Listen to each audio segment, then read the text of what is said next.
बेटी ने हिस्सा लिया है एंकरिंग में, हमेशा सीखती रही, दूसरों को सिखाती रही।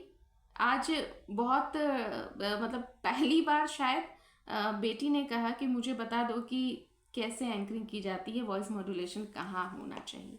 तो चलो मेरे पीछे पीछे सिद्धि तुम बोलना। नागालैंड की संस्कृति के परिचय के बाद अब हम चलते हैं असम की ओर। नागालैंड की संस्कृति के परिचय के बाद अब हम चलते हैं असम की ओर।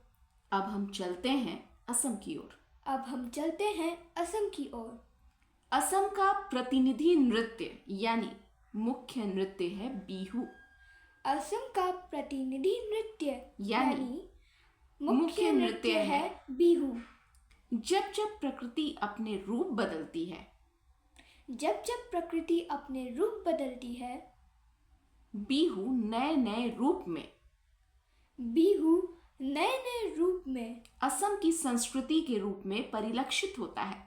असम की संस्कृति के रूप में परिलक्षित होता है। हाँ, यानी फिर से रिपीट करना। जब जब प्रकृति अपने रूप बदलती है, बिहू नए नए रूप में असम की संस्कृति के रूप में परिलक्षित होता है। जब जब प्रकृति अपने रूप बदलती है, बिहू नए नए रूप में असम की संस्कृति के रूप में परिलक्षित होता है। बिहू एक धर्मनिरपेक्ष नृत्य है। बिहू एक धर्मनिरपेक्ष नृत्य है। ये असम का नृत्य है। यह असम का नृत्य है। सभी धर्म, जाति, संप्रदाय के लोग बिहू में हिस्सा लेते हैं। सभी धर्म, जाति, संप्रदाय के लोग बिहू में हिस्सा लेते हैं। इसलिए बिहू एक पर्व की तरह भी जाना जाता है। इसलिए बिहू एक पर्व की तरह भी जाना जाता है। तो चलिए चलते हैं। तो चलिए चलते हैं। वहां ऐसे। तो चलिए चलते हैं।